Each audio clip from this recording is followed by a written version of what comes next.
What's up, everybody? Welcome to episode 185 of Value Town. I'm ChanmanV, and Gaara's joining me, of course. What's up, Gaara? Not much. Just finished my stream. A little bit tired, but always every week, right? Positive mood. Yeah. I know. That's the same every week, basically, because it's so late for you. But we got an interesting show today. And we got an interesting guest today. We've got Justsaiyan. Straight off a qualification to the Fall Championships, the HCT Fall Championships, and fresh off maybe like a week ago or a week and a half ago, a win at Dreamhack Montreal. Welcome, or Justsaiyan. I want to call you David, but how you been, dude?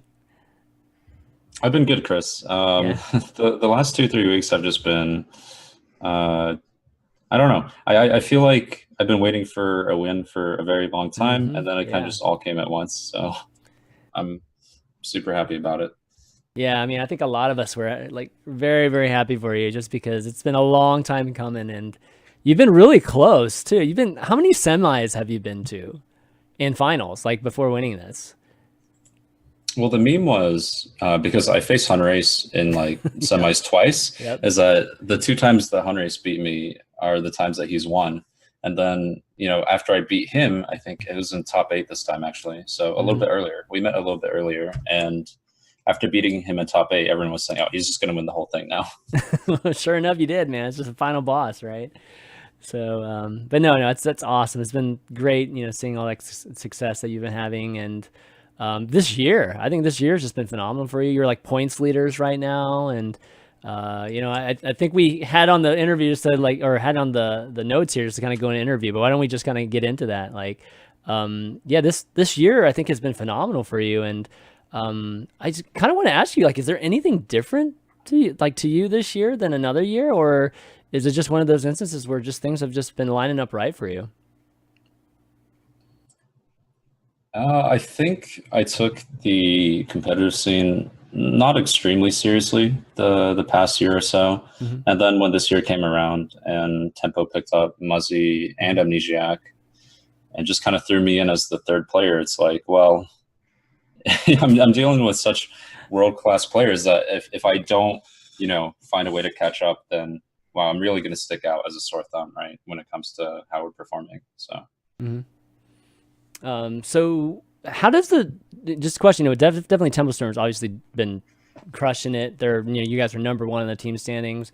I don't even think it's that close anymore, right? Like I haven't seen the very, very latest team standings, up to date. But the last time they came out, you guys, after the whole ladder, you guys gotten all your ladder points and everything. You guys already had a considerable lead. And now you guys, I think, you beating Fino, and on top of that in the finals, I feel like the lead's even larger. So in terms of the team, maybe giving a little insight on just how the team kind of just works, from a practice standpoint, like how does that all come about? Because, you guys kind of lost your coach like early on in the whole process, but you guys seem to be completely fine. Yeah, Chalky was around for maybe like 1 or 2 months, but yeah, Blizzard picked him up, snatched him up real fast. So yeah, I think overall, just like this year, the biggest difference for us is that we've just had the ability to going to everything. I think matters a lot, right? Because just being inside looking out changes the perspective entirely, at least the way I see it. So as soon as we got a good foothold on the meta, I just don't think we've really let go since then. And you're talking mostly about the event meta, or are you talking about just overall, just meta, just you've got a crazy great understanding of just meta and I guess how people react and, just trends. So yeah, I am kind of talking about events in general. So the idea is we go to all of these different tour stops and we kind of get a flow of how the meta is shifting, because everyone who's preparing for the next tour stop, which is, the next weekend or maybe a little bit later, refers back to the previous tour stop, right? And how that meta was developing. Right. So they're on the outside, because if they're not traveling to everything, they're on the outside trying to figure out the next tour stop based on the previous ones, but we're at every single event and we know basically how things are shifting, right? Yeah. And that I think makes it a lot easier for us to travel from event to event and just get it right more often. Yeah. I mean, how much of it is just talking with players, like having that kind of pulse, versus obviously hearing secondhand or just observing whatever article, report, whatever. Like, do you think actually communicating with the players has helped too?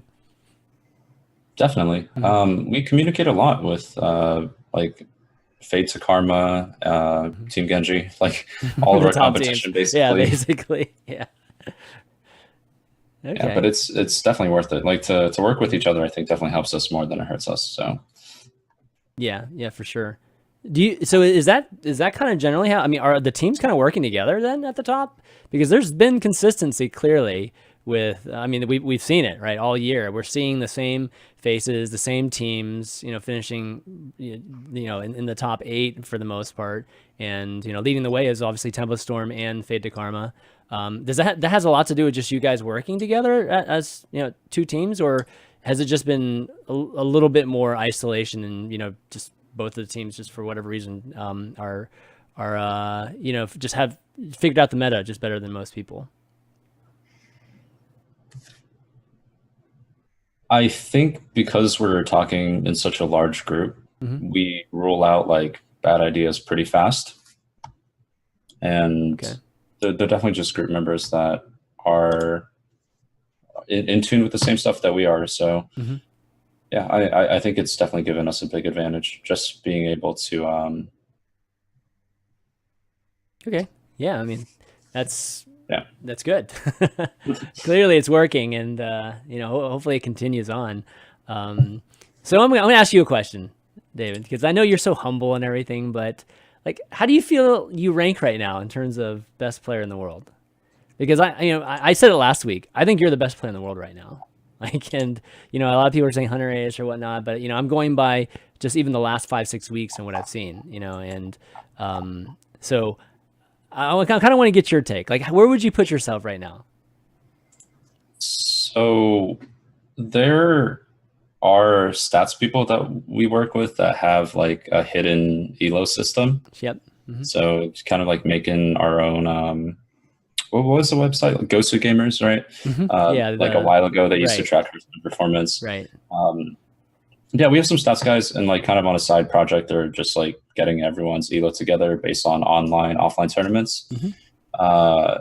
Overall, if you count all of the events, I believe Hunter Ace is first, and then Muzzy is second. And that's the whole year, though, right? Yeah. The entire year, and I think I end up 5th, including all of the events. Okay. But if you don't count online qualifiers, because the elo does respect sample size pretty well. If you count only offline events, Hunter Ace has a 72% win rate. God. And wow. I had 71 throughout the year. Yeah. But if you count the 9-0 off of playoffs, I believe I have 74%. So I'm a little bit ahead of Hunter Ace. So you're the best player. So if you take maybe the second half of the season so far, I would say, I mean, what you're saying is you're probably number 1 there, right? With Hunter Ace being really, really close. I mean, if you can make the stats say what you want, then at some point, we figured it out, right? Yeah. No, that's awesome, man. That's amazing to, like be playing at that level. Gaara, yeah, I mean, what's your take on this guy? That's a great idea for another HS replay feature. Yep. And like it will evaluate who's the currently best Hearthstone player. All you have to stats don't lie. Just go to HS replay. Rank 1 in the world right now. Yeah, we definitely have thought about, obviously doing something that's more specific to events. But the biggest thing is like, you have to kind of plug into the events too, and if not, you have to kind of like do it manually, right? So no, I mean, a leaderboard, a ranking system like Gosu used to have, obviously is an amazing thing. I think the community can use from the standpoint of narrative and storylines, and it's great. I mean, best player in the world, right? That's I feel like that's one narrative that we just never have. It's just like kind of more along the lines of, maybe we can say best team right now that we have the team rankings and have a group of players. But in how our Hearthstone is designed, it's always been just kind of hard to say that. But now, we've got all these tour stops and we've got all these events that I think we actually have enough to be able to do that now. So it kind of sucks that Ghosted Gamer, whoever that you're working with, like privately, they should just make it public, man. That'd be a great product to have, and it'd be great for, shows like Value Town to be able to talk about you guys in that way too. Yeah, I mean, I just sent over the latest calculation, like before championships. But yeah, maybe we can look at that a little bit later. Yeah, definitely. Yeah, for sure.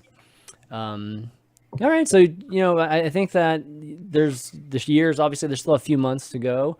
Obviously, you have the championships coming up, and right now, I mean, you're looking good, man. I mean, like we had Tyler on last week, and it was kind of a similar situation. Tyler was either 1 or 2, like with points, and actually his counterpart was in the finals as well. But you're a similar situation. You're number 1 point leaders right now, and you can qualify in both ways for Worlds. So how you feeling just in terms of your chances of getting the Worlds right now? I mean, I think this is probably the best bet, is just to try my hardest to win throughout the championships, because if I do lose, then I'm going back to the last call race, which means I'm going to be head-to-head against Muzzy, which is just, it arguably, in my opinion at least, is just scarier than the entire championship field. Like, having to go head-to-head against Muzzy is like, if I'm going to lose to Muzzy, I'd rather lose to him on the biggest stage, right? Yeah, I know what you mean. Well, hopefully both of you guys can get in. Right now, the chance is not even so bad that Muzzy and Zayn both go to Worlds. And if there's only 16 people going to Worlds, there's a good chance they both end up in finals. How sick would that be? Well, what's the point difference between you two and the third person? Like, is it like if you get in through the finals, is he just auto in, or like is it close, or in terms of being the third place person? It's so not close that I've stopped counting. Okay. So all right. So I get it. So you just got to get into the top 4, and and then the whole team is good, basically. That's pretty amazing, dude. That's awesome. Monsanto was close after season 1, but after season 2, we both pulled ahead by 20, 30 points. So nice. That's a lot. 20, 30 points is a ton.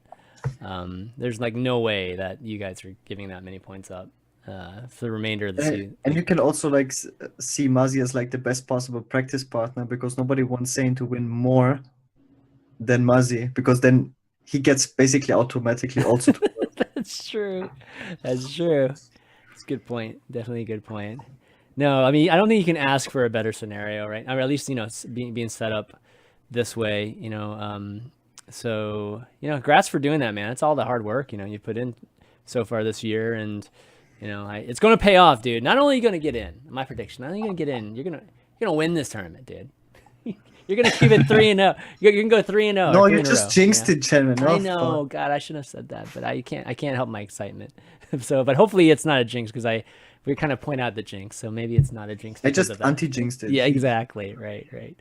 But anyways, David, like, super happy for you, man. I hope, I definitely wish the most success for you this year, and, end up at Worlds would be awesome. All right, thank you, guys.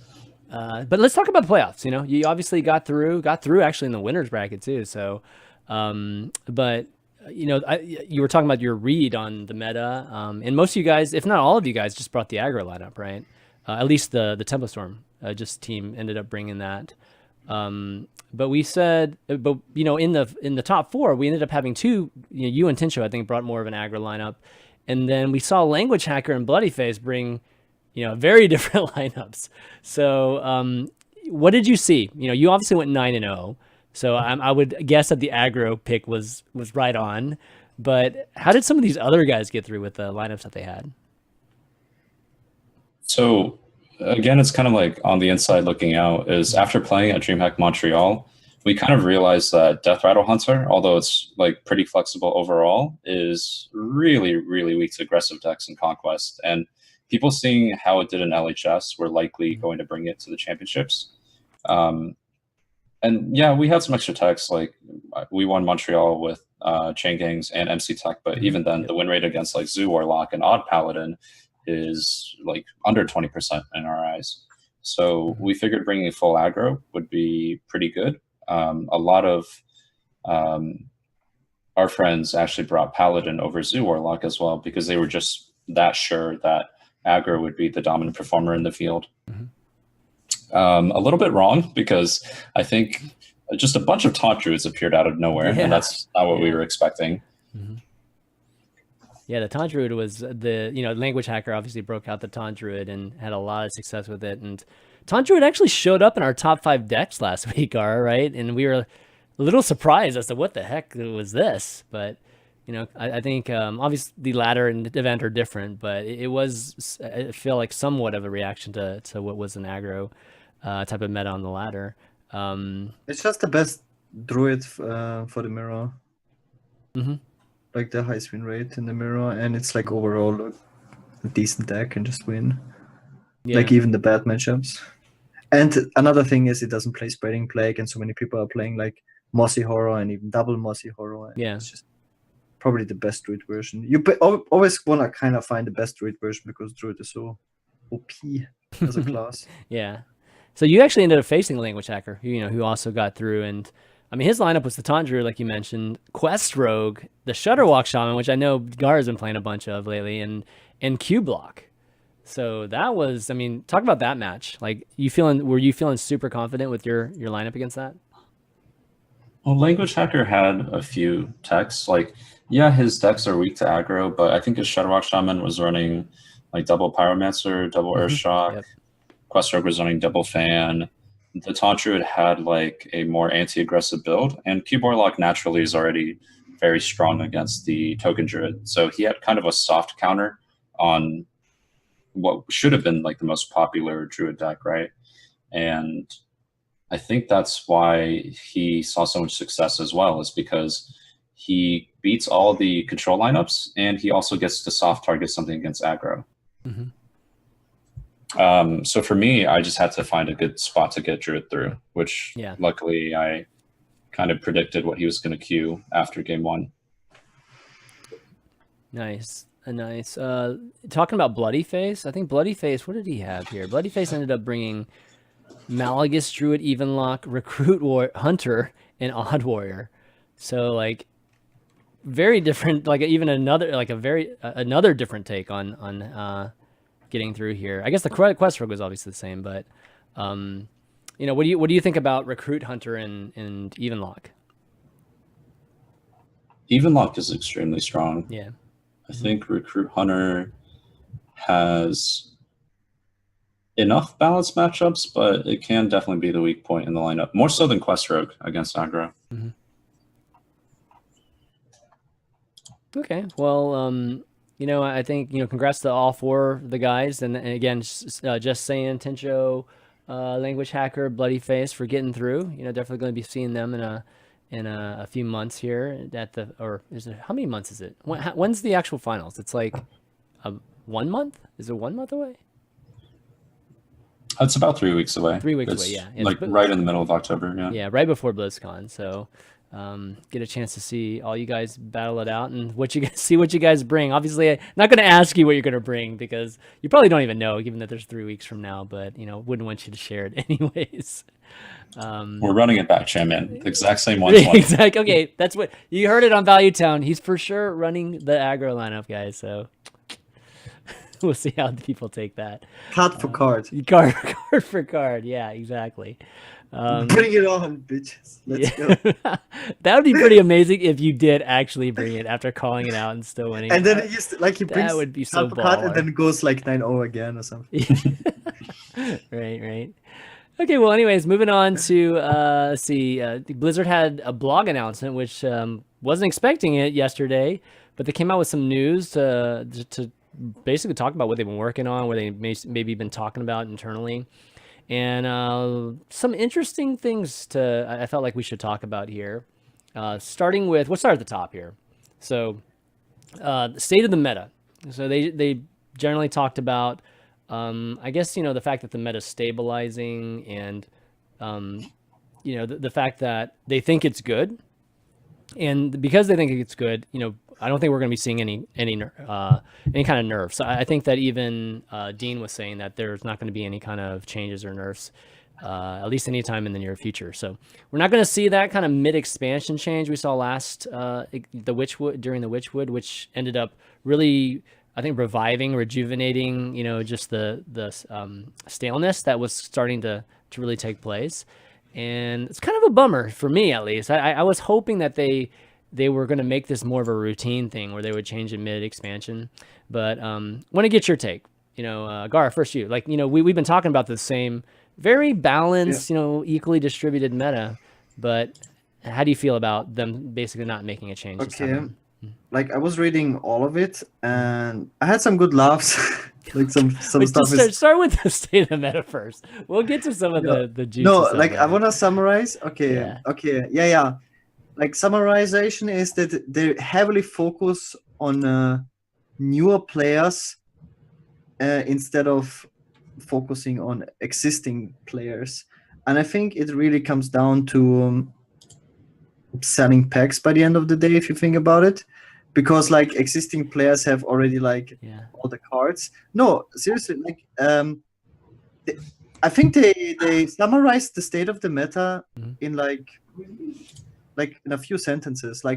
They're very happy with the variety of decks that are played in Legend and in High Legend, and the only problem they might see is Giggling Inventor, but they intentionally made Giggling Inventor a powerful card because they want taunt minions to be powerful, because it creates an interesting meta, or interesting decisions within the game, similar to Sludge Belcher. Sludge Belcher was also powerful 5 mana taunt, and I think the meta was quite decent during Sludge Belcher. I'm not quite sure. It just felt that way. The card was great, I think, for the game.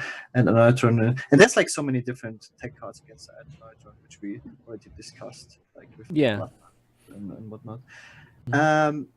And that was it, basically. That's all they said about the meta. They keep an eye on it, and they're happy with how it is. And then everything else was basically for newer players. This entire article, they stopped working on the in-game tournament mode. Yeah. Well, let's hold that discussion. We're going to get to that discussion in a second. Let's get through this meta part, and then we'll dive into that, because there's a lot to talk about with that.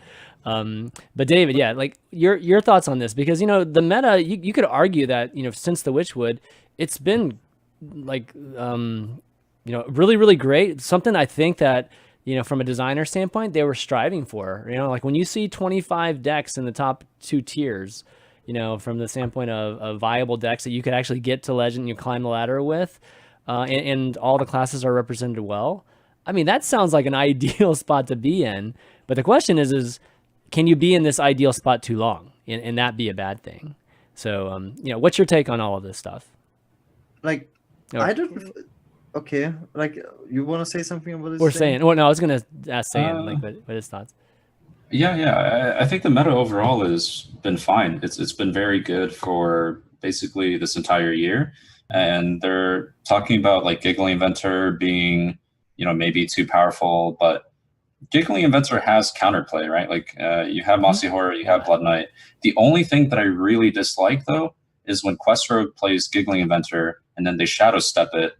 And then you just can't, and they play 5 of them across the game, and there's nothing you can do. It's the problem's always kind of been with Quest Rogue, right? Giggling Inventor boosted the power level, but if Quest Rogue wasn't there, Giggling Inventor would be, I think, very suitable. It was decent enough counterplay, but not when you can play 5 of them and finish your quest on it, right?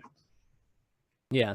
And so in terms of stagnation, are you okay with this kind of very balanced meta? But it just being the same for a long period of time, or are you happy with that, or would you be okay with that if they didn't change anything for, what's going to be a few months now, right? At least until the next expansion. I mean, there was a little bit of disappointment that the mechs didn't have as much impact, right? It kind of reminded me of like TGT, where the joust mechanic just basically didn't see a lot of play, and then a few powerful cards were just heavily ingrained in the meta thereafter. Gaara, you're gonna jump in there? I mean, the meta is balanced, like, in a way, but I think the ladder experience is still, like, at least on higher legend, it's very boring. I was never as bored as right now, not because I'm bored of the game, just I feel like I'm forced to play very certain decks, because there's still, like, with Queststroke being like a very, very powerful deck, it automatically forces you in this like weird rock, paper, scissors scenario. Like, decks will either like hard counter Queststroke or just auto lose to it, I feel like. And it was already concluded before that Queststroke is like bad for the game, or the deck is too overpowered, or when the deck is too strong, it is bad for the game. And Queststroke before was way weaker than Queststroke now. Like, when it was nerfed, it was like a 35% win rate deck on ladder. Now it's like a positive win rate deck, even for weaker players. So it's in comparison more powerful than when it was nerfed. And it was concluded that it should be nerfed because it's not good, right? And we have the state again where Queststroke is even better. So what is different now? I don't see a difference of why should Queststroke exist now compared to when it was concluded that it should be nerfed. It's just so illogical to me. Well, I mean, I don't think they wanted to destroy it as much as they just wanted to see if they could lower the power level of it. But, you know, I think it's becoming more and more clear that it's not so much the minions you get as much as just how fast you can create that scenario, right? Like, just. But I don't even want to like blame Queststroke. I don't think like the quest itself is fine, just because the 4/4 minions feel definitely much weaker. It is like the infinite combo with Zola that is like super frustrating to play against. This is like where the slower decks like Bakuri Autolus, because you just have infinite minions to play. And Sonya, I think Sonya and Zola are the two, and maybe like Zane said, the Giggling Inventor can be super frustrating, especially when they complete the quest with Giggling Inventor. That's probably like the most frustrating gaming experience you can have. Like, this is just, oh my god. 1, 2, and then when they go to Valera and then play double Giggling. Oh god, yeah. I've had that happen several times in the last 2 days. It's crazy. It clearly has weaknesses like Queststroke. It loses to a bunch of different Argo decks, like phase decks and whatnot. Like, overall, the game is very balanced. Also, when you go to hsreplay.net, the best Hearthstone website, you will see that all the tier 1 decks have like the best decks in the game, or the best performing ladder decks have like 52 or 53% win rate compared to other decks that are weaker that have 51 or 52% win rate. It's like, overall, it's very balanced. Like, we have a lot of playable decks, but I don't know, the win conditions. I don't like the win conditions right now we have, like with Togwaggle Druid, with like the Florist, where you basically have no counterplay. Basically any of those, yeah.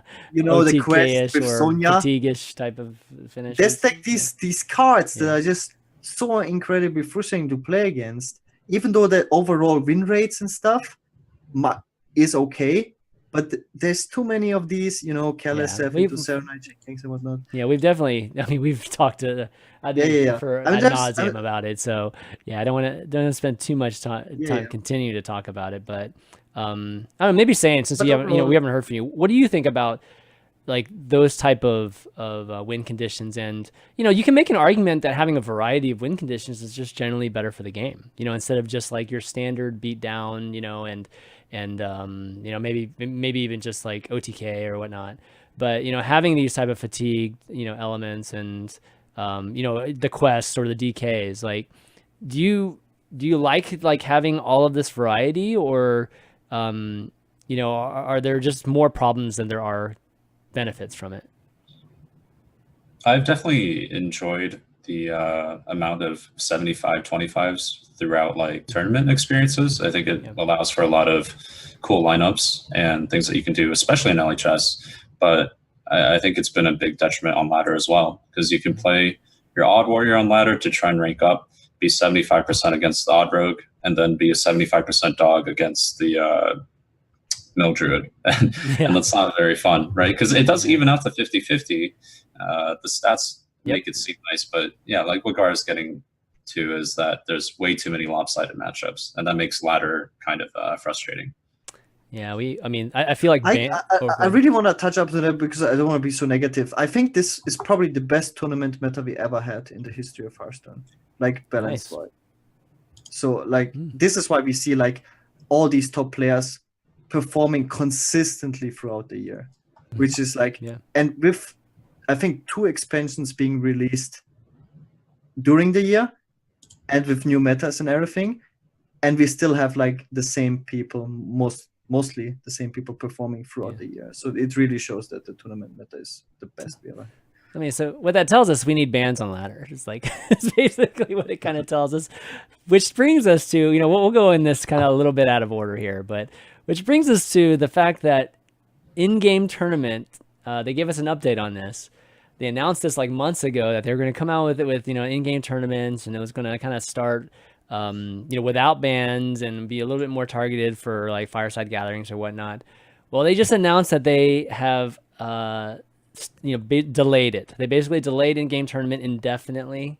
So that's a huge bummer to a lot of people because, even if it wasn't a complete in-game tournament mode, that was, going to fulfill everything that we want from an in-game tournament mode.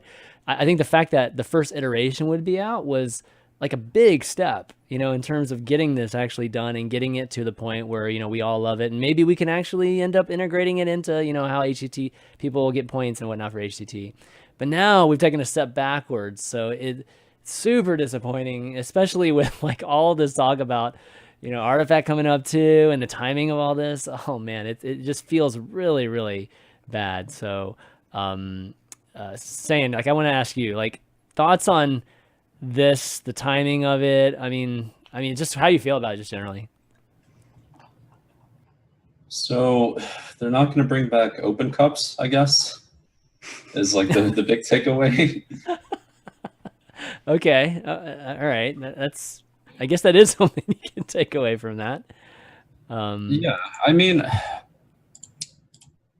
I think overall it makes a lot of sense, especially with how fast esports is growing, that there isn't a lot of ways to welcome everyone, right? Like Blizzard has to think about, especially with Artifact coming in, how to like, because there's more people looking at card games, like how do you attract more of them to Hearthstone, right? Mm-hmm. And they're focusing on a lot of quality of life stuff instead of the in-game tournaments. And like you said, it's for shifting focus to new players instead of the existing scene. Okay, I mean, that's definitely interesting. I didn't actually really look at it from the standpoint. I mean, obviously some of these things announced were very clearly for new players, but I didn't really look at this change as the same type of movement. But for me, what I took from this when I read this was just that it was a little bit more of I think an error from a product design standpoint. Like I think that they were targeting like fireside gatherings and things like that, when the community, when they hear tournament mode, they wanted something obviously full featured, something that's very like bans. Like when I first heard that bans weren't going to be part of the first iteration of tournament modes, that just sounded crazy to me.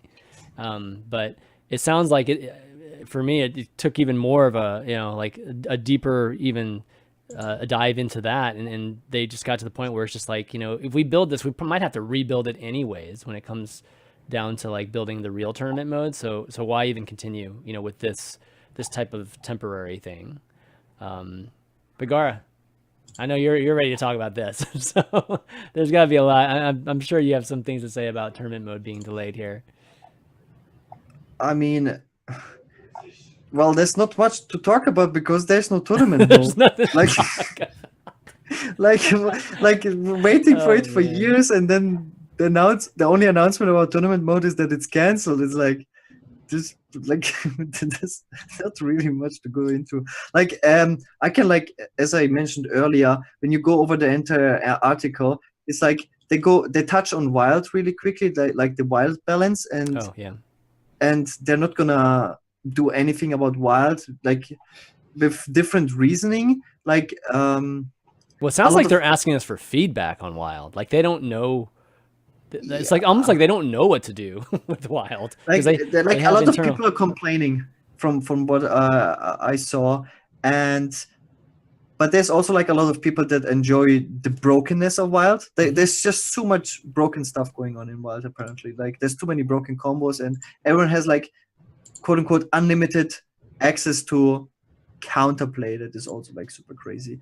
And Blizzard is basically saying, well, a lot of people enjoy that, but a lot of people hate that, so they're not quite sure what to do with it. So well, it sounds like they're having internal back and forth. Like there's a group of people internally that want Wild just to be unbalanced. It's just not balanced, right? And then there's another side that wants it to be more like standard because of the, there's a ladder and everything involved. So and another probably very frustrating thing about Wild is that they started doing like these Wild tournaments occasionally, and then they completely quit that. I think the last time they did something with Wild, like competitive wise, was over a year ago or even more. The one that Control won. I think that was like last time. Or he finished second in, I think, right? Yeah. Mm-hmm. And I think it's also like a huge hit. Like Control, I think, also switched to standard just because of it. Like there's no balance changes for Wild. Like the last balance change was the Naga nerf because it was way too stupid in Wild for a long period of time, and no tournaments being announced, no changes announced, and now this is like basically the first official statement from Blizzard regarding Wild, and they're just asking for feedback, and that not change anything immediate. So I mean, I think nowadays it's a star aligner thing, right? Like a lot of people have been complaining about it. I haven't actually played Wild, so I haven't experienced myself, but lots of threads and whatnot, or memes or whatnot, talking about Starliner and how Druid and how strong it is. Saying any experience with Wild? I'm assuming not, given that how much you dedicate your time to standard. But I don't know. Any kind of opinions on Wild being balanced or not?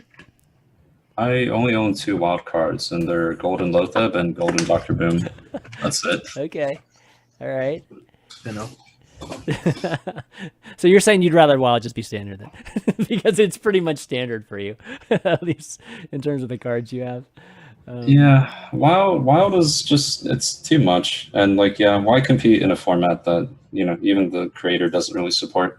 Yeah, I agree. I mean, I just leave it be, like just let it be Wild, like let it be just whatever it ends up being. Right now it's just like an archive for all of our old cards, and a place to still play it. Kind of treat it like quick play, like, and free dust. Free dust too.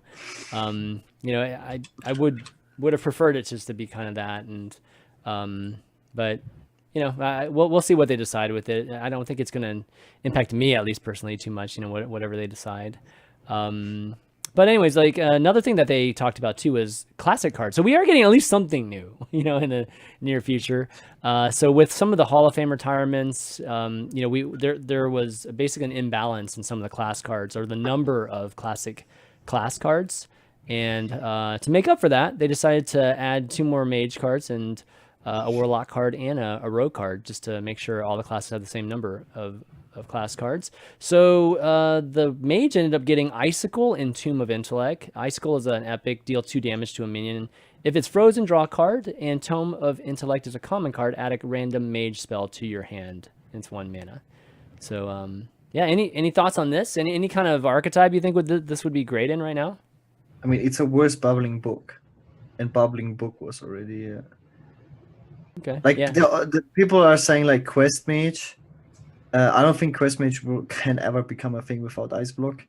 It's just too weak, too slow, too few defensive tools. But that's like the only archetype. Like but this is a big stretch.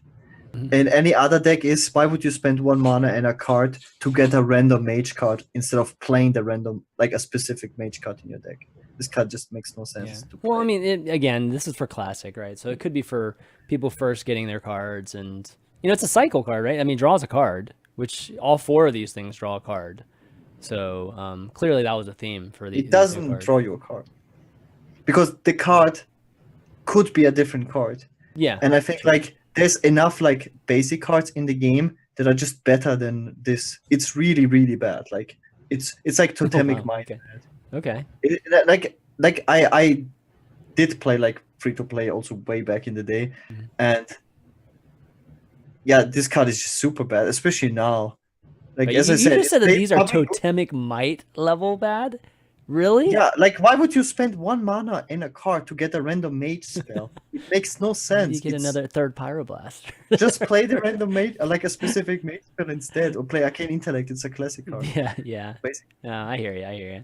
Or like mage has good basic cards. You have Firebolt, Frostbolt, Arcane Intellect. Like this is really just I don't know. Like no new player will play this card. It's worse than Magma Rage in my opinion. I would rather play Magma Rage than this card. That's how bad it is. Okay.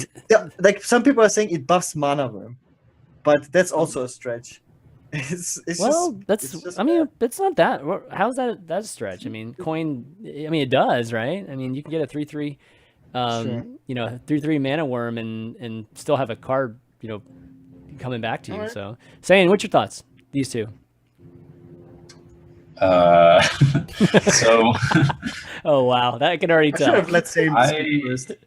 I think new players who don't know how, like, if they're building a deck, they don't know if cards are good or bad, right? So, like, putting in these random effects is kind of appealing. So it's like less decision making in the beginning and just kind of getting a feel for things. Like, yeah, I think Okay. the new player experience is not bad. And I also think if the tome, 5-mana Kabbalist tome, was still around, like, would Quest Mage be okay in this meta? Ooh. Yeah, that's a good point. I think Quest Mage would be pretty strong right now if it had all of its old tools, like even without Ice Block. Yeah, because you're adding another two possible draws here, right, to help with the quest. Yeah, I could see that. Okay, so what do you guys think about the Warlock one? So the Warlock one is also 1 mana, Call of the Void, add a random demon to your hand, common card, and then the Rogue, 1 mana Pilfer, add a random card to your hand from your opponent's class to keep with the theme. These better? Are these two a little bit better or no?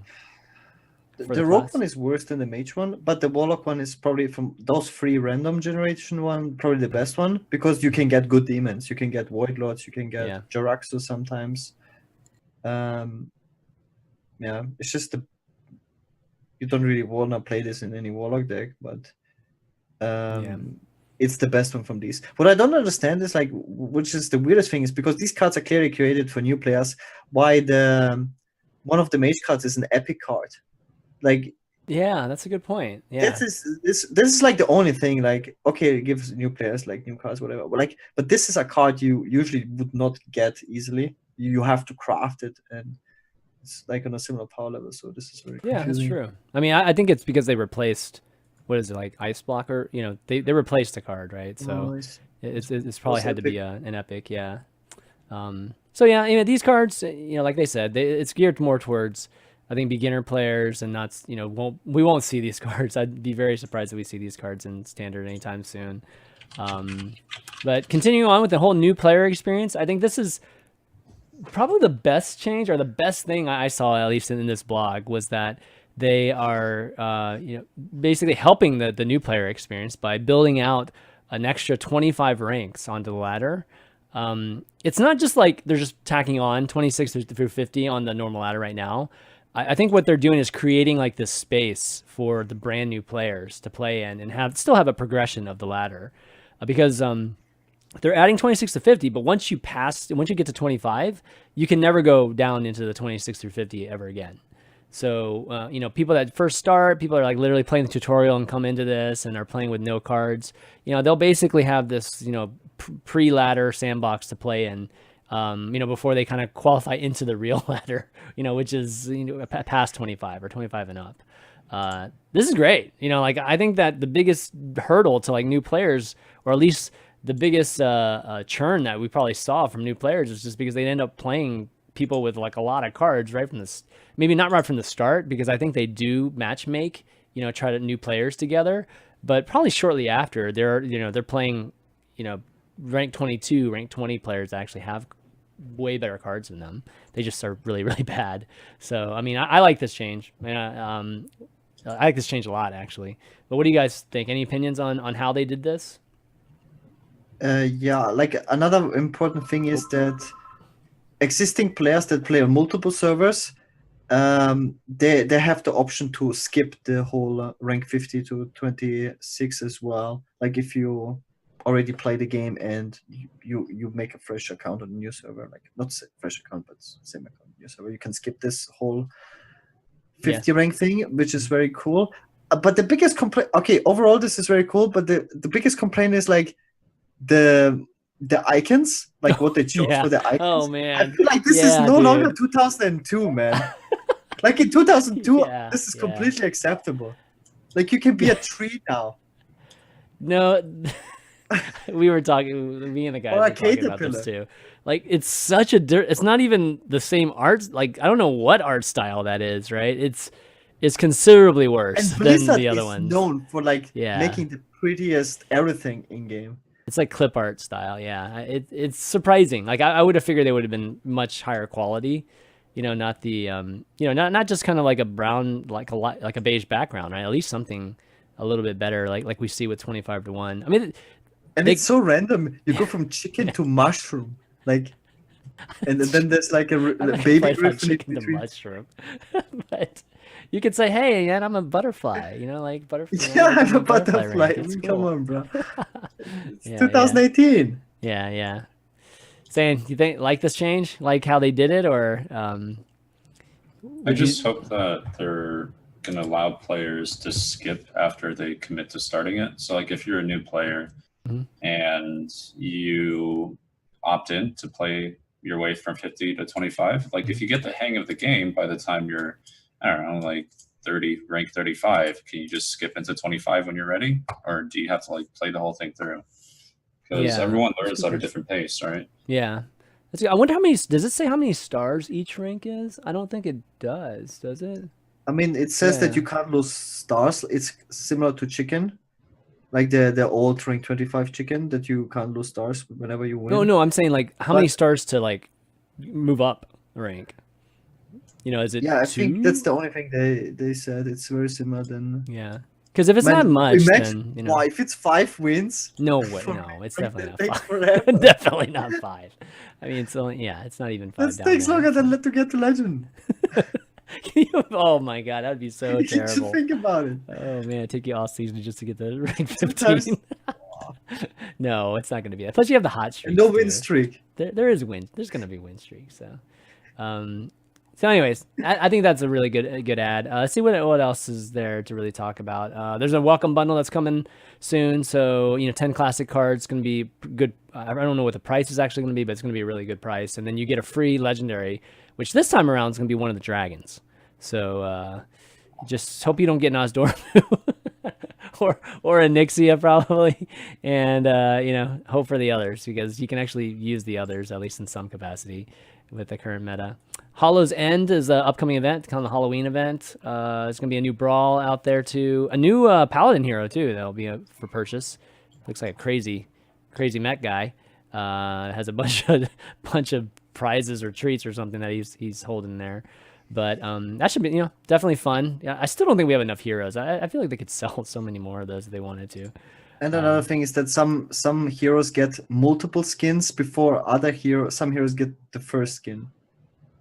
Does every hero have a skin now, actually? Oh, that's a good question. I think so. Wait, does Rogue have a? Yeah. Druid doesn't have a skin. I refuse to accept Lenara. Lenara? Really? You hate Lenara that much? I've never used Lenara, actually. I'm not one of those guys. I'm definitely not one of the skins guys. But this skin is actually called Sir Anoyo, so it's obviously a Noyotron that's a knight of sorts, given that it's a paladin.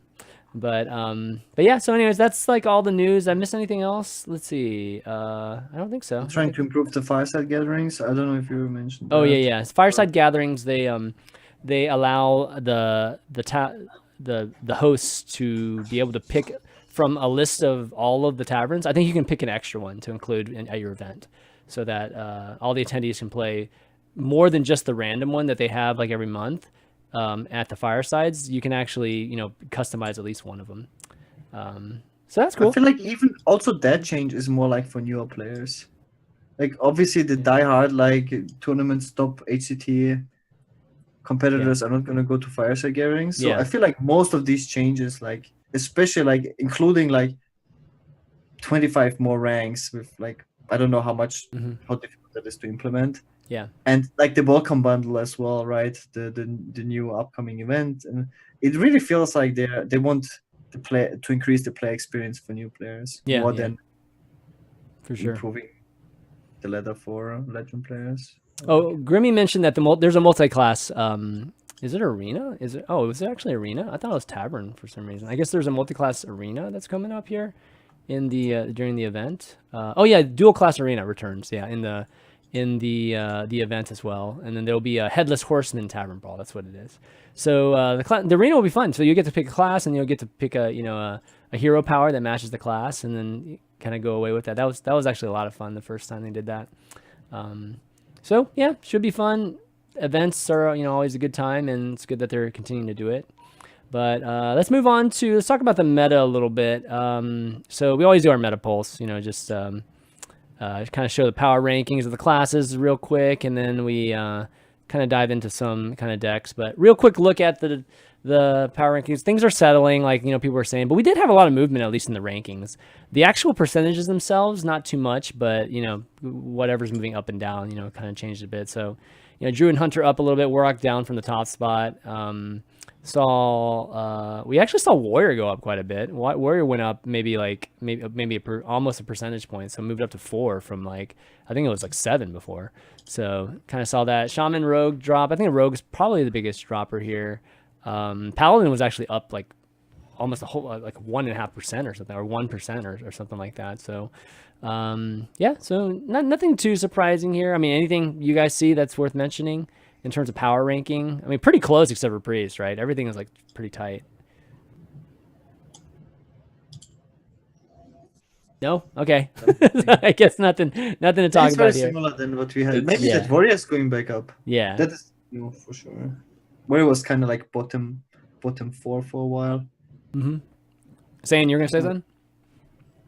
Yeah, I think it's a little surprising that Rogue is ranked so low in the power rankings, but it's okay. I think Questroke probably has its ups and downs on ladder, so fair enough. Yeah, I think it's more popular at the top. This is ranked 4 to Legend, so I think that's probably one of the main reasons why it's represented. It's down from last week. I think it was number 3 last week or number 4 last week. So again, the actual percentage points, it hasn't gone down that much. It's just they're all really close. If you just moved 0.5%, you could change by 6 spots here. It's kind of crazy, or maybe 4 spots here. Looking at class popularity, not too much here. Just a little change between Druid and Warlock and Shaman and Warrior, but Paladin still down there with Priest. Nobody wants to play the odd Paladin, I guess, or even just the OTK Paladin. So that's kind of Paladins today. Yeah, I played Priest. I was playing the Zavid's Priest, man. I suck at that deck, man, which is so shocking because I used to love Big Priest, and I used to play Big Priest pretty well. But for some reason, it's taken me many more games than I thought to figure out how to play this big OTK-ish Priest. That the whatchamacallit, the gallery, whatchamacallit's gallery. You know what I'm talking about? The big Priest that has the that we talked about last week, Gaara. The one. Yeah, I know what you're talking about. Saying, you know what I'm talking about? The priest that has what's that card? It's something gallery. Gosh, I forget. Cloning gallery? Is it cloning gallery? It's the guy's name, right? Xerx's cloning gallery. Yeah, Xerx. Yeah, Xerx cloning gallery. So it has that. It has Xerx at the end, so you can get just 1/1s of all the minions, and then you can usually if you get Valen and you get Malagas, you can just OTK him really quickly after that. But yeah. I tried to play that deck to Legend a few days ago after Champs. I'm going to sit down, have some fun, take a bit of a break. Yeah. And then I gave up. Yeah, dude. I don't know. It was deck of the week. We set this as deck of the week last week. So, had a bunch of, patrons and stuff playing it. And Raydan, who's one of our longtime patrons, he was like, oh, yeah, man. I was 15-3 or something like that. I don't know what he was. Something really good. and I'm like, oh my god, I'm terrible at this deck. I don't know why either. So the deck has like the most unintuitive mulligans, I think. Yeah, I think that's what it is too. Yeah, I think I'm completely doing it wrong. And sometimes too, just the lines. I'm not seeing like the lines I'm supposed to be taking, you know, with the decks. So it's really fun though. Like I highly encourage you guys to play it. It's like a lot of fun. You can go check patreon.com/value10. I posted the list. You can actually get the code there. So it's a ton of fun.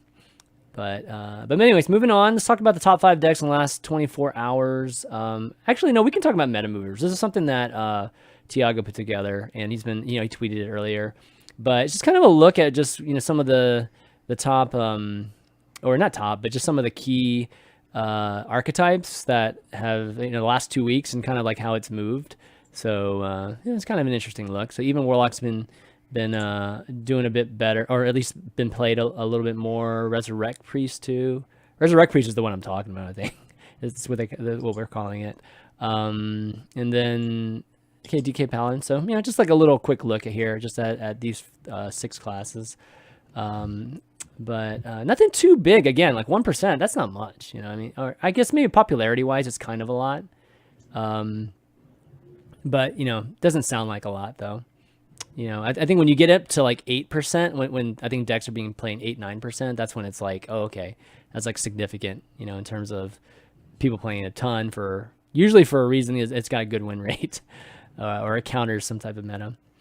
But talking about the top 5 decks that we've seen in the last 24 hours, again, like this isn't like the week, this is literally the last 24 hours with at least 500 games. So Mildruid out of nowhere, and then we got like, you know, obviously these more aggressive kind of tempo-ish decks, but then we got Mildruid that shows up at the top here, which is like, what? Wow, okay. And I saw Mildruid even like a few days ago too, that there's Mildruid just popping up for whatever reason. So you guys played Mildruid recently? I mean, is it doing well right now? I mean, it's always been doing decently, but anybody play it recently? The deck is fine. Yeah.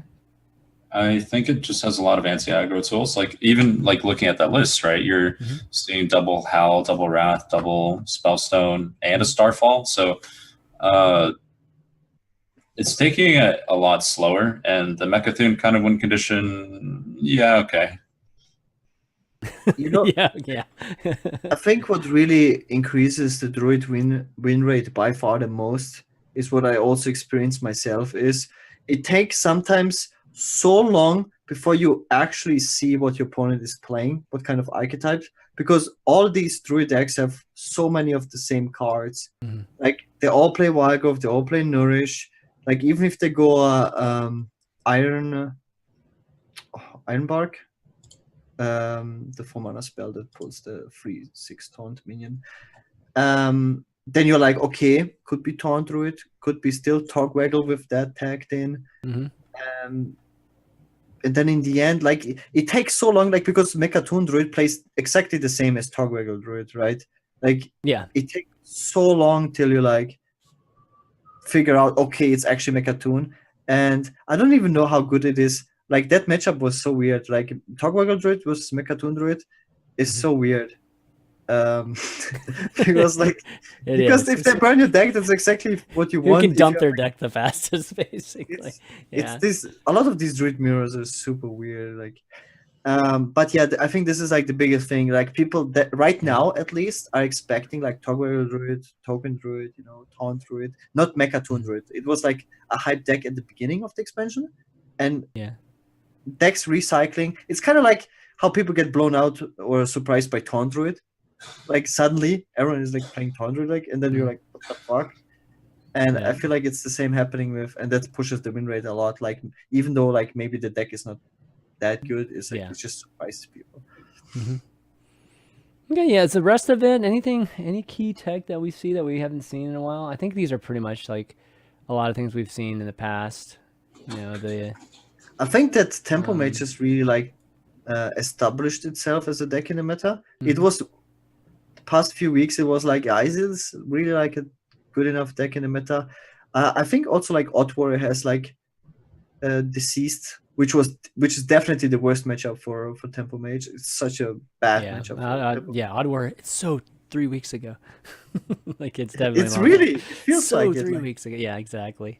But even Shaman making another push. I think even Warlock was like right behind this. So I think those two are. Even Shaman is surprising, right? Because really, I thought it looked like even Shaman's been doing well. Every time I ran the stats, but yeah, it is kind of like but it's a deck that kind of relies on your opponent to not have like a super crazy opener. Because even Shaman is very bad in contesting the board early, super early, the first 2 turns, because you go totem turn 1. Like a Zoo playing like a Happy Ghoul is basically game over because you have no board clears and no comeback.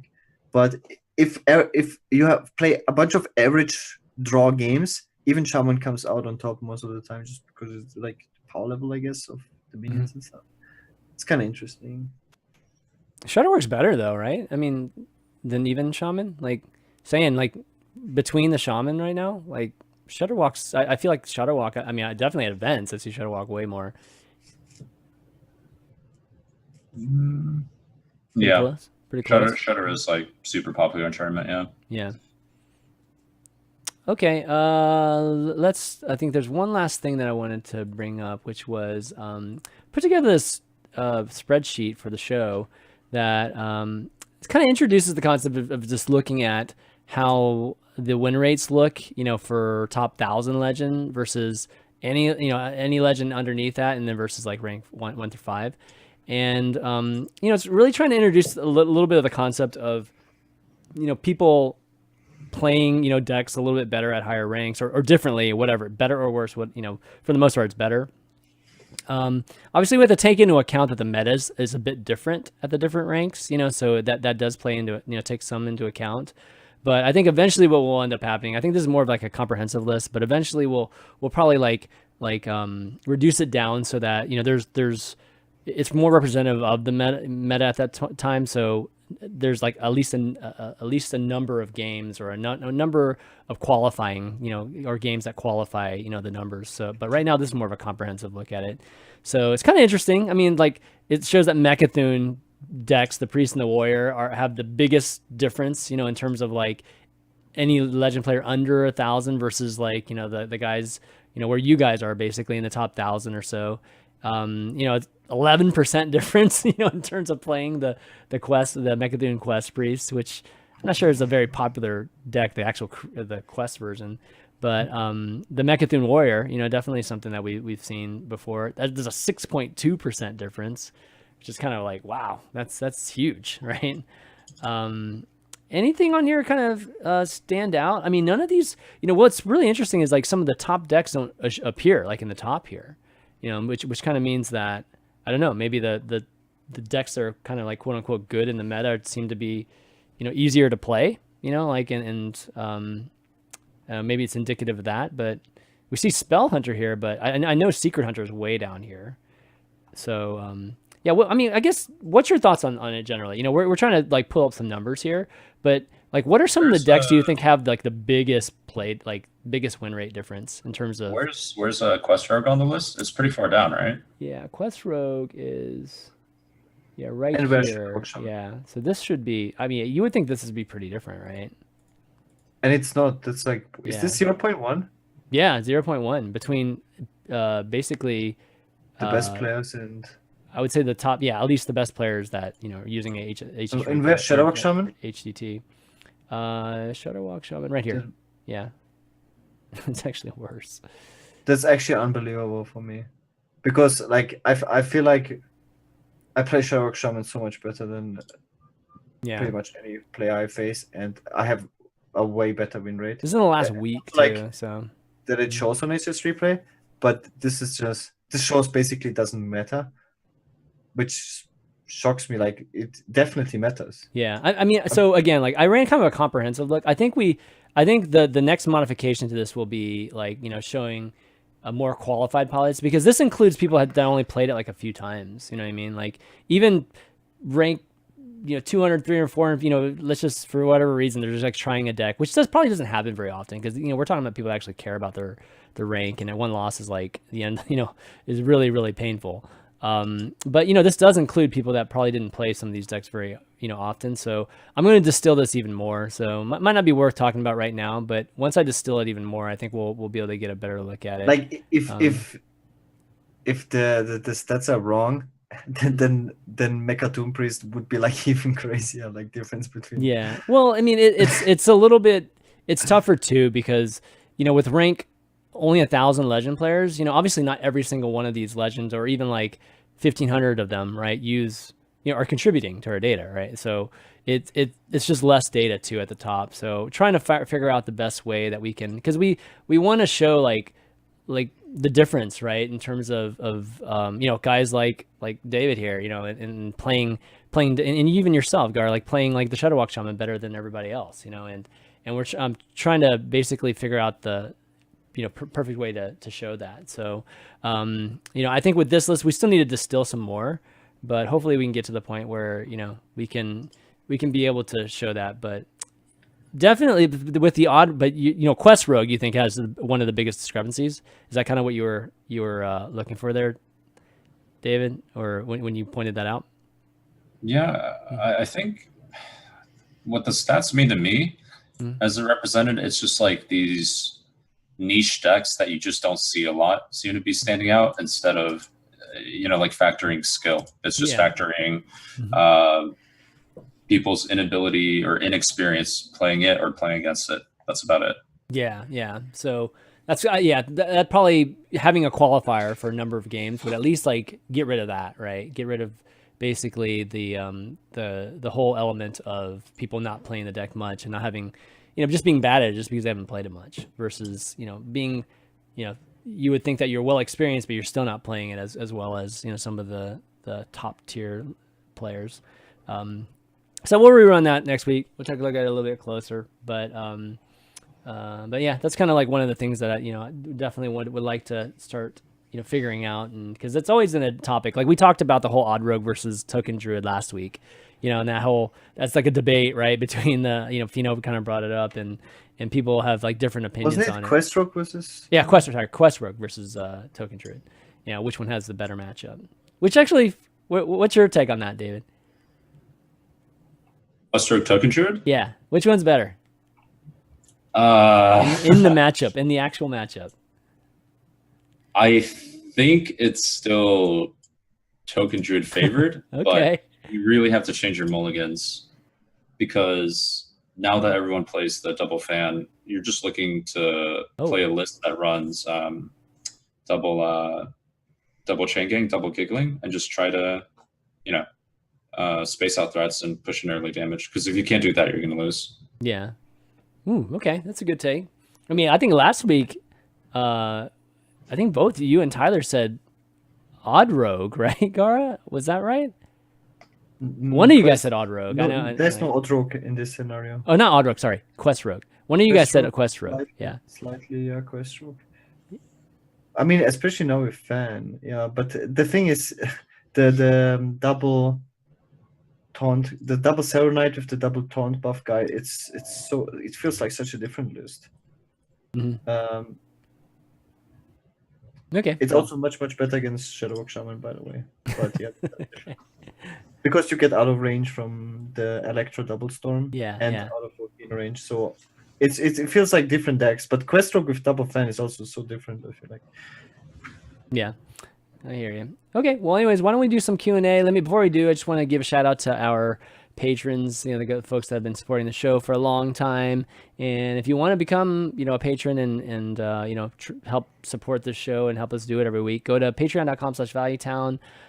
We do things like Deck of the Week and things like that with patrons, and we try to do a special show on Mondays just with patrons, just to talk about whatever we do with Deck of the Week each week. But just want to spend some time, give a little bit of shout out to a few of them: Mike T, our legendary producer as always, and then Bryce L, Dave C, Nick P, Peter V, Keepa, Greg S, Danny H, Code Chemist, Eric F, Roger F, Christopher B, and Richard M. Thanks so much, guys. Just to name a few, you guys.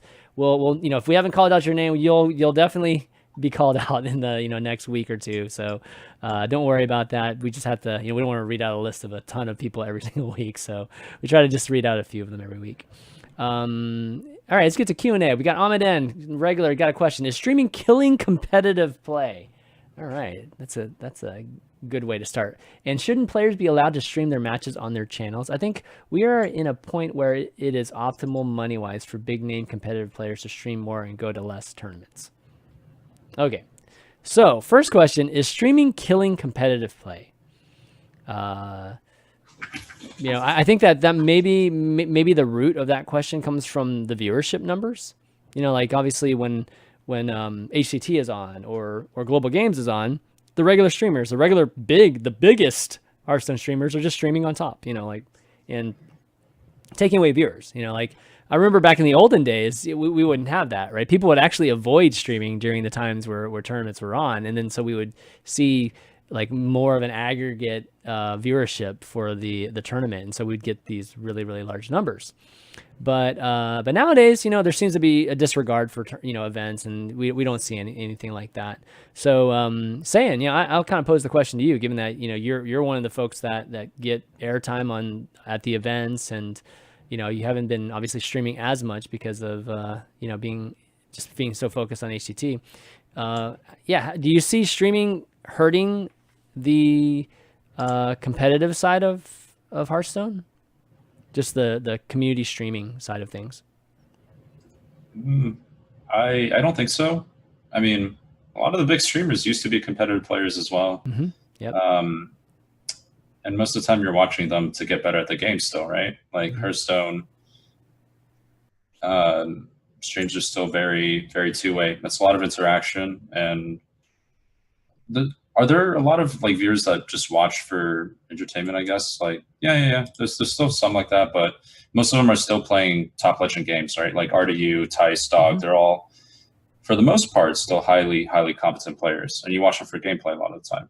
Like a lot of that translates to people watching more tournaments as well. Yeah. It's kind of what you're feeling.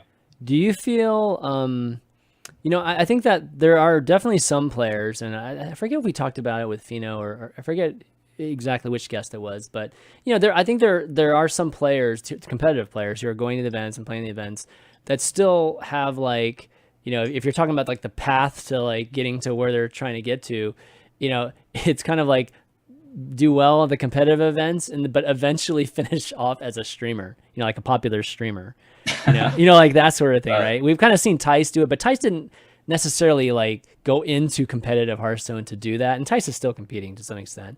But we kind of saw that progression, right? Tice being a top player, a couple of years ago, and even like maybe as recent as a year ago, and then now he's like pretty much a full-time streamer, and he still obviously tries to get points, but still, I would say Tice is like in that full streamer bucket now.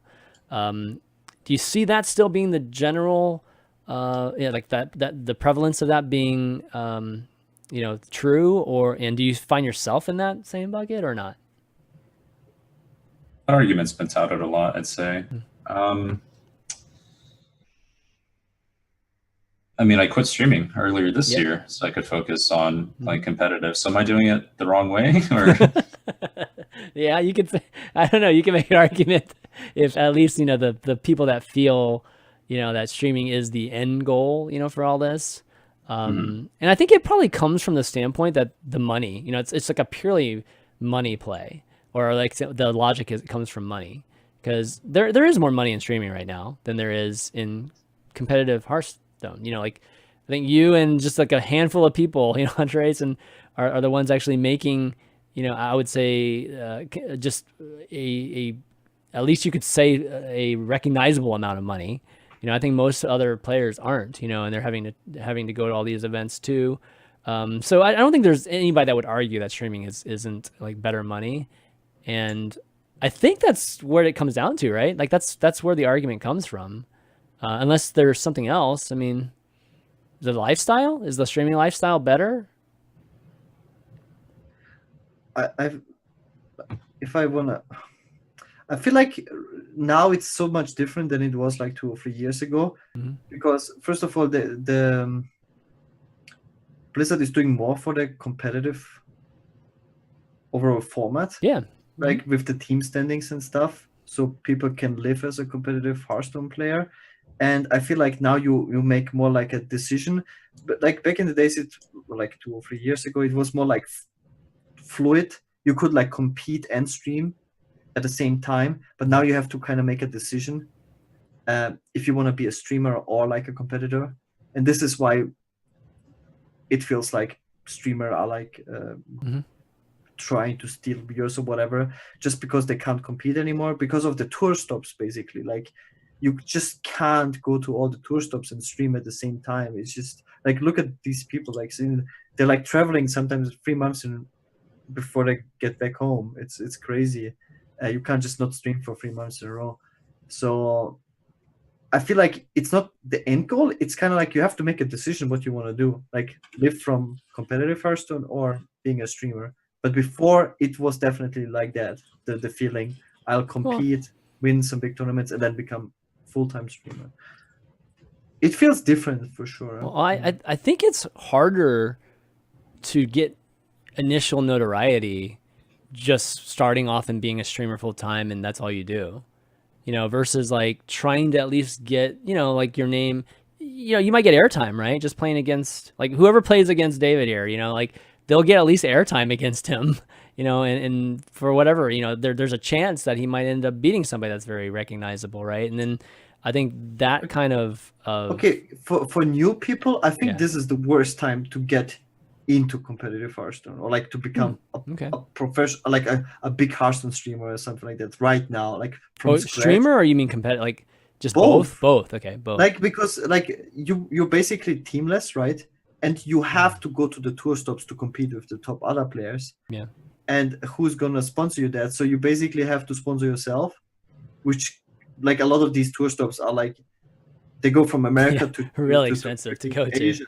Yeah, they're all over the world. They're like even in Norway. Like this is like one of, it was talking about Europe, like the most expensive country.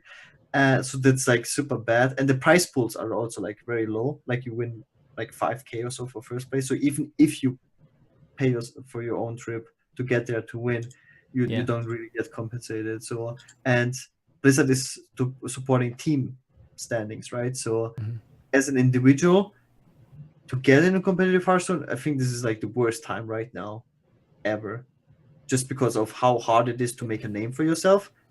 Because like if you finish rank 1 legend, that doesn't mean as much because you have to like get into prelims by getting multiple finishes in a row. But we actually have seen some people achieving that. Yeah, but Hunter is one of them for sure. The real question is like, is it easier to do that, or is it easier to start from scratch as a streamer and get, you know, and get like traction that way? You know, so it's like it depends on also your how you stream. I know some new streamers in Hearthstone, but they don't stream in a competitive way. Like if you want to start from scratch as a competitive Hearthstone streamer instead of like an entertaining streamer or arena streamer or anything like that, pretty tough. Yeah, it's tough. But I also feel like Theo, who played for Netherlands in HCG, is a relatively new streamer, and he didn't like compete in too many tour stops or any tour stops, and I feel like his stream is doing well. Okay. Oh wow. Okay, that's good. This is like a counter example. But he's like also like all the time high legend, and he made it into HCG. So he was quite fortunate like for his position. But he's like a good player, and I mean that's the next up. I just feel like it's very difficult right now, like compared to maybe in the beginning. Yeah, I don't know. I mean, it's like definitely I've seen other you know, like Overwatch, for instance, right? I feel like when Overwatch League was on, it just like crushed the streaming scene. Like there was just no streamers like at all. Now you know, Seagull's moved back to streaming, and you know obviously XQC's there too, so it's a little bit stronger because of that. But there was a time that I remember, like, you know, this is like the opposite effect, where like the competitive side just like literally it takes over everything, so there's just like nothing left over from the community. You know, I think in Hearthstone it's like it's kind of like it was equal. By the way, very similar, like you touched on, like with WoW was the whole week like #1 game. Which kind of shocked me. It's because of the new content, and the guild leader for Method had like 150k viewers, and usually it was only Ninja who hit those numbers. Yeah, like it's It's insane. Yeah, it's crazy. But for you, David, like what was your motivation in just like going full competitive versus streaming? I had to keep up. Like, oh really? Okay, so it's just purely from keeping up from I guess being regarded as like a top pro player. Yeah, I mean, I streamed on and off, right? Yeah. For the year leading up to it, and I definitely wasn't in best competition shape before we started the year. Okay. But didn't really like money and that revenue side of things didn't really play as big of a role in deciding that, or did it? It probably should have, but I just wanted to compete. Yeah. I mean, no, that's cool. There's nothing wrong with that. I mean, I think even like now I might have like a slight positive EV to go to a tour stop, but most of the time, even for top pro players, it's like negative EV if you're going to pay out of pocket, right? Yeah, for sure. So I guess, yeah. So I mean, I think that's what it comes down to right now. Like I think there's an even split, like in the community, and you can argue whether that's good or bad. Like I just gave you the example of Overwatch, which was the opposite, where just like literally the competitive scene just sucks all the content dry from the community. There's nothing left. Or you can, have a little bit more of a split. You just won't see like any one side, be maxed out because of it. That's kind of why we don't see events get too much higher than 20. Or maybe some DreamHacks or we'll get to 30 at times, but that's about as high as you get, right? I forgot what did the World Championships get to last year? Do you guys remember, like the viewership wise?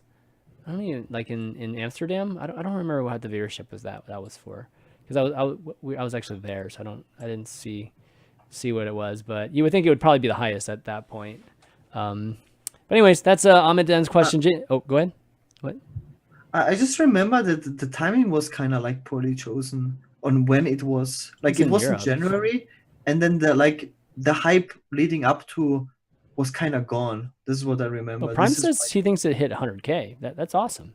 Yeah, that's. I mean, HCG right now, like Morton was saying earlier, is at like 17K or 18K or something like that, which is actually really good. Like I think that's pretty solid for global games, because global games is like literally right in the middle of the day with all the top streamers. So. But this is like stage 2 already or something, right? Yeah, we're getting down to like the people that qualify, or the actual teams that qualify for BlizzCon. So, all right, moving on. Jason R. So let's say Blizzard came to Value Town and say, hey, we are going to have an 8-man tourney at BlizzCon of the best players in the world of Hearthstone. Please tell us who you think the top 8 players are right now. Rank 1 through 8. Who would they be? Okay, so we already talked about at least 3 people like earlier. Yeah, who would the top 8 be? Like what are y'all's top 8? I would say top 6 is you take Fate to Karma team and Tempo Storm team, and then +2. The full teams? You would take the full teams? Yeah, so Fino, Borg, I definitely take Borg Control and Fino. I don't know if I take. It's a Glazer, right? Oh yeah, Glazer is. I mean, he's obviously a top player, but not top. Yeah, I wouldn't put him in the same bucket as the. So Hunter Race joins the club. Hunter Race joins. Okay, and then you've got Casey, of course. Casey, okay, Casey's close. Yeah, Casey's been on it too. Yeah, Casey's definitely up there. Tyler's almost on there, not quite. He's close though. But definitely definitely David, definitely Muzzy. What performance? Orange? Definitely all-time. He's probably all-time best performer. Well, we're talking about right now, though. We're talking about like right now. Who would the top 8 players be? I think we have. Would you put Will on there, like Amnesiac? I don't know. Like you see him. Will just doesn't play enough. I feel like when Will plays, he plays great. Like he does well at the tournaments. Does he even play Hearthstone? Yeah, I feel like he doesn't enter as nearly as many, so it's hard to judge Will. Oh, Bunny Hopper. Yeah, Bunny Hopper. Definitely middle of the season, or at least a few months ago, he would definitely have been up there. Well, let me ask you, David. You're gonna have the best insight, I think, on this. I mean, I can name 6 right now, and there's probably like a lot of buffer between the last 2 spots. But yeah, what's your take? What's your take, David? The stats, because I mean, we have Elo. I can just list off what the numbers say if you would like. Sure, let's go for that. Yeah, I'm curious. Okay, so for overall, and this is not counting the Americas Championship. Overall, Elo is Hunter Ace is 1, Muzzy is 2, Teray is 3, Fino is 4. I'm 5th. Seohyun is 6th. Yeah, Seohyun's had a good year too. Race is 7th, and Yarla is 8th. KC makes 9th, and PNC made 10th. Wow. There you go. Okay. But Teray was number 4. Wow. I mean, I knew he was consistent. He's always consistent, but I didn't know he was 4. Wow. He must be. Those are the numbers counting offline qualifiers as well. That is counting or not? Those counting are online and offline. So it's like really well basically all competitive games. Yeah. Okay, so he must have been crushing on online ones. Okay, well that's Race definitely. I can see why Race is on there. Race has definitely had a great year too, and Seohyun too. Okay, well that's interesting. We got Prime here. It says Muzzy, Hunter Ace, Justsaiyan, Fino, Casey, Bunny Hopper, Board Control, and Killing all day. Okay. Purple deserves to. Purple. Oh man, Purple almost got in this last one. That was kind of brutal. He didn't get through. All right, Gar, who was your 8 again? Let's take this one. Let's just take this one. Okay, sounds good. The stats. Yeah. Like I said, man, whoever's running the ELO system should start a site, man. He should totally be like the ranking system. We definitely need one. So he's definitely gonna try to do more Hearthstone things. Yeah, he should totally do it. It's a product we're missing from the community. We've been missing forever. Like even when Gosu was doing it, I don't think it was like it wasn't like accepted by everybody in the community. You know, like to the point where every single tournament was using it for seedings and things like that. So I don't think we've ever had just a universally accepted ranking system, and that's a great product to have.